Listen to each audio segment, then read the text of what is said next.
Well, tell me about like your business and what all your business is, what all offers, all that good stuff. Yeah. So our like main niche is in-home sleep training. Hmm. There's really not a lot of that available here or really like in most places. And we both, with our like past experience and qualifications, sleep was kind of always the thing that we come back to. Yeah. And we just noticed there was this huge lack in the market. They didn't have what you needed. And sleep is like so not prioritized. And sleep training has like so many negative Hmm. Yeah. connotations to it. And the discourse online is quite brutal. Like, Hmm. there's so much that is, like, telling you how to do it, when to do it, you're wrong, you're right, like and I teach some classes for new moms, and it's always the same where they, like, look at me when I walk in and they're like, "I don't trust you." And I'm like, "No, totally." Like, Yeah, yeah, that yeah. actually makes perfect sense because everything you've read online is attacking you for everything. Hmm. And so, yeah, we offer, particularly, like, in-home sleep training, which doesn't really happen, so we go to our contractors go to the home. And we also offer, like, postpartum doula services, Yeah. overnight care, basically, like, Night nurses. night Hmm. nurses. Yeah, we have some RNs on our team. And basically, like, anything that you need support in to get sleep and live your life well. And we also offer, like, we do travel nannies and, like, Cool. nanny placement, but our, like, main thing is, like, Yeah. sleep, and it's really deeply rewarding and very cool. Yeah. Yeah. We also do a virtual sleep training, which Cool. I started back, when everything had to be virtual. And I Hmm. was like, I got to figure this out.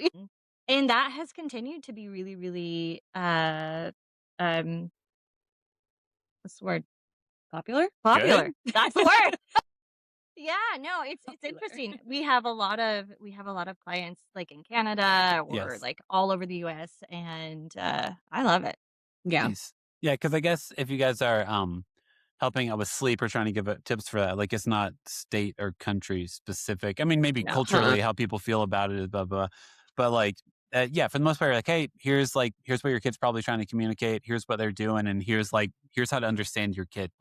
Exactly. Yeah. Yeah. And we're really like the whole ethos of our company is the sleep training that is available is so like one size fits all. They like hand you a plan and they're like, this works for all babies. Hmm. And then you're like, and then they leave you alone too. They're just like, okay, bye. Like, this is what you're gonna do.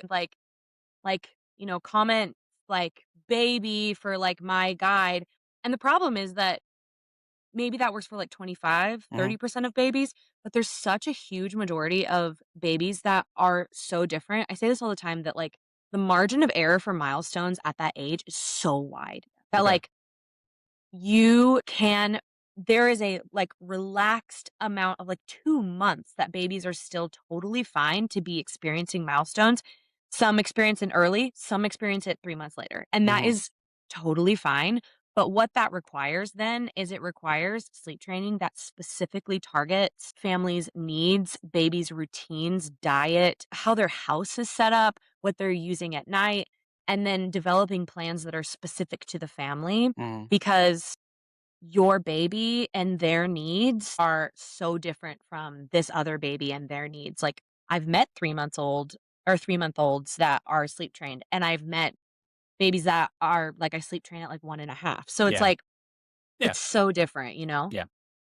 Oh, I was just gonna say, and it's a lot of people ask, "What method do you use?" Hmm. Yeah. For sleep training, and we use our own method. It's one that Cool. we created. Yeah. It pulls from a few different m- you know popular methods or ones that people are aware of. But really, there's nothing like it. Like it's Mm-mm. just, and we have 100% success rate, which is Nice. wild. Yeah. Such Yeah, a crazy thing to think That about. is. Yeah. yeah. But it's because we customize it and we do really thorough intakes so that we're like, who is this child? Like, Yeah. Mhm. how can we set them up for success so that when we do start training, they don't really have a lot of hurdles Hmm. to get over. And we stay with them for a really long Yeah, time. we So, do. like, each sleep training package comes with, like, access to a sleep trainer for, like, 4 full weeks. Yeah. Cool. Yeah. And so it's like you go in or you do the virtual, it is its own little thing, but then we hold that space for these clients so that they feel like every single thing. Like I also sleep train. I just love it so much that I do it and on top of like business stuff. Yeah. But when I will take calls like as late as they want Mhm. because I just want to make them successful. And my favorite clients are the ones that will call me before something gets bad because then I can be like, it is such a quick correction. We can just Yeah. do this. And I think that that helps because a lot of people have told me that, like, I did the sleep training plan, but then I was kind of left alone Mhm. and felt unsupported. And then everything goes back. Yeah, of course, yeah. Yeah. It seems like you guys are pretty focused on, the relationship aspect of it and just the reality of, like, I mean, every kid's so drastically different. To assume that Yeah. one thing works for all of them, like which is always funny to me that, like, people create content or create plans as if, like, "This will work for every kid," and it's like, Yeah. "Do you have a kid?" Like, you Yeah. That's what I always think is I'm like, you had a kid and you're just writing down what worked for your kid. Yeah, Like, exactly, yeah, yeah. that Which is doesn't make fine, any sense. which is fine. I get it, but, uh, yeah, that's a whole side tangent of social media Yeah. influencers Yeah, that I do exactly. not Don't get me started on social media. that I should not go Kills on. me. But that's awesome that you guys, that you have been able to acknowledge that, like, hey, the relationship is actually really important here, and Yeah, that also then, like, I mean, it makes you sharper in what you know. Also, it's like, oh man, this is what happened for you. Cool. Now you have the like in your memory base of if that happens to someone else, you know that like. Sorry, this is tangenting. My bad. you're fine. I think that like one of the most hardest things about being a parent is you start to face something and you're like, how do I get through this? Like what's on the Yes, is there a light at the other side of this? And so like being around people, being in community, and which like, actually, yeah, you got this, you're good. And here's why is like the breath of fresh air we're all desperate to have. yeah, and I feel like I hear that a lot too, where it's like, I just needed somebody to make these executive decisions who Yeah. knows best. Yeah, and we also are, like, very big, especially tying back to kind of, like, the podcast and how you guys work is, like, there's so much, like, flexibility in everything, like, I'll have a parent ask and they're like, "Oh my gosh, like, am I ruining sleep because I had to, like, run errands and I messed this Yeah. up?" Yeah. And then I'm Yeah. like, Yeah. "No, life happens, that's so fine," and so we're, like, very, very non-judgmental as Yeah. well, but it is that, it's just, like, somebody saying, like, "Okay, this is what I think we should do," Hmm. and then most of the time it's, like, it's so helpful because then it's like, it's not all up to you, and there Hmm. is no innate understanding Yeah. of baby sleep. It's Yeah. so much more difficult, and it is very, very understudied, like, Yeah. yeah, very Yeah. understudied. Yep. But it is easy as a parent to assume that like, oh my gosh, I really needed to get more milk. I needed to get stuff for dinner. So I woke my kid up 10 minutes earlier than I woke my kid up instead of letting them sleep until they wake up. And now the rest of my day is going to be ruined. And it's very easy to then blame yourself, assume that your night is awful because of that. Like Totally. Right. the spiral's real and it's real easy. Yeah.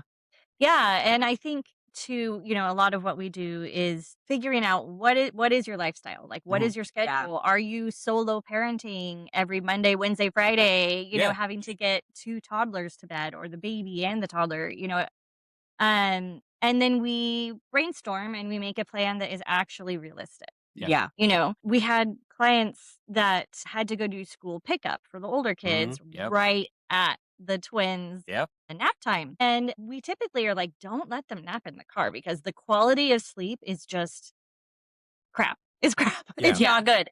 Yeah.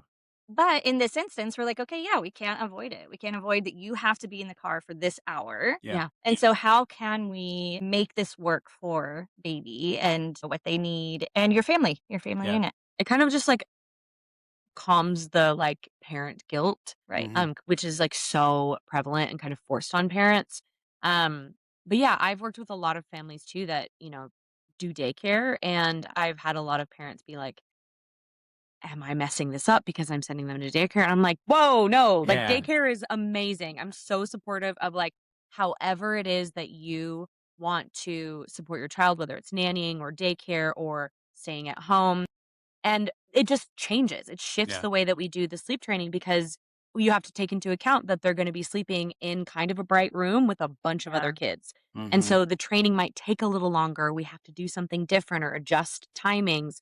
Or like I'm constantly looking at daycare logs Yeah. and like writing letters to daycares too of like, hey, this is what this kid needs or whatever. And so we work with like very, very real life situations, like, all the time. And Kendall, what's your, like, background? You said you were a doula. Were you like, tell me more about that aspect of your life. Yeah.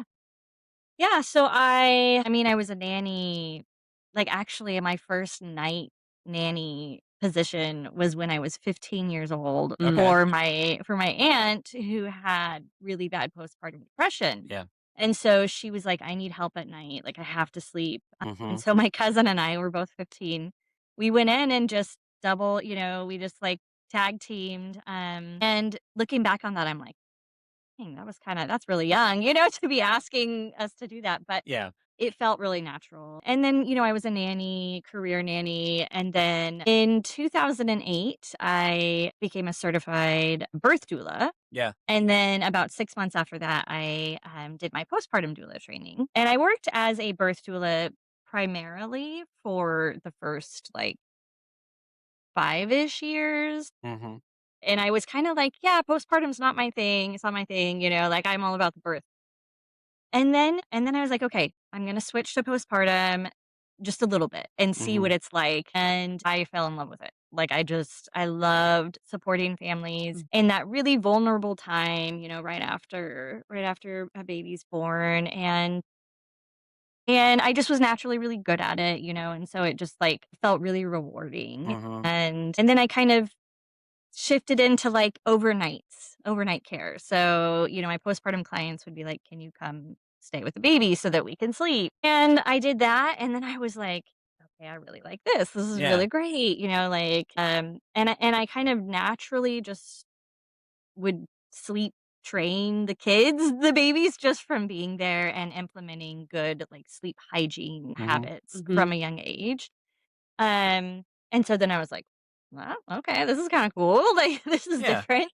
Um, and so it kind of morphed, and then when we moved to Nashville, I started working for an agency doing night they call it night nursing here. That has been an interesting cultural Yeah. shift because we are not nurses. No. Yeah. Um, but yeah, it was funny, like, the first, like, 3 jobs I had in Nashville, they kept referring to me as night nurses, the clients, and I'm like, "Wait, I'm not a nurse, like, Yeah. you know Yeah, that." yeah. Nurse. Yeah. Very different training, very different Yeah, everything. Yeah. Yeah. exactly. Anyway, and so I was hearing from clients a lot that in Nashville that the night nurses or the night nannies, were just holding the babies all night, and Okay. so then when their contract ended, the parents had a baby that was dependent on being held all night, and that's miserable. So, and then also just dependability. They were like, you know, my night nurse canceled at the last minute it was just a different standard than what I was used to Mhm. in Oregon.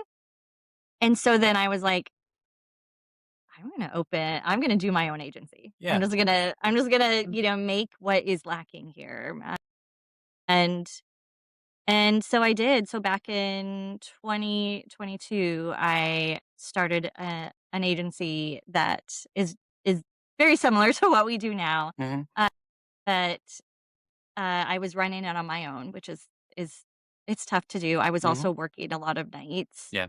But we grew and started a reputation that, um, is really respected in Nashville now. And Mhm. we get a lot of pediatricians Yeah. referring to us. We have a lot of, you know, high profile celebrity clients that, we're in, like, that circle. And it's just, yeah, that just was like, once I started that, like, seeing that success, I was like, "Okay, this is it. This is what I wanna do." That's cool. That's awesome. Yeah. Yeah, and then I brought Becca in and we rebranded, Mhm. to what we are now. Nice. What's a better name than night nurse? Because you're right, night nurse doesn't really adequately describe what your responsibilities are, but I Right. don't know. Yeah. Yeah. I mean, I don't I know. would so in Oregon, they would just be postpartum doulas, Oh, okay. Yeah. Newborn care specialist. or Oh, ooh, okay. Newborn care yeah. specialist. Okay. Yeah, yeah, yeah, Yeah. which is a different certification, but very, very similar. Yeah. Or And then or night nanny. A lot of yeah. people are night nannies. Okay. Yeah. Yeah, and night nursing is in my postpartum doula training, it was, like, very clear to, like, make sure your scope was your scope of, Okay. like, training, and night nursing, we couldn't refer to ourselves as night Yeah. nurses because you have to be an RN because you Yes. cannot be referenced as a postpartum doula when you are an RN. Like, that is a different scope of Because practice. words matter. Yeah. Yes, exactly. And so Yeah. just randomly calling it night nursing is something we're not used to because we're like, well, that's not technically Yeah. correct. Yeah. Like, Yeah. I have NCSs, I have postpartum Correct. doulas, and I have nurses. So, Yes. like, It's they're not. different. Yeah. And also Yeah. like that also just lets me know you care about certification and Yeah. Yeah. making sure if you're sending someone to a job, they can actually do the job. Right. Yes.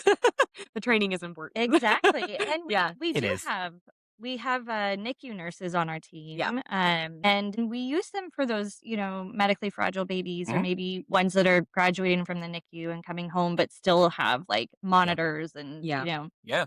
um. So yeah, we make sure that in our agency we have postpartum doulas, infant care specialists, Yeah. nannies, and actual RN night Yep. nurses. Yeah. Yep.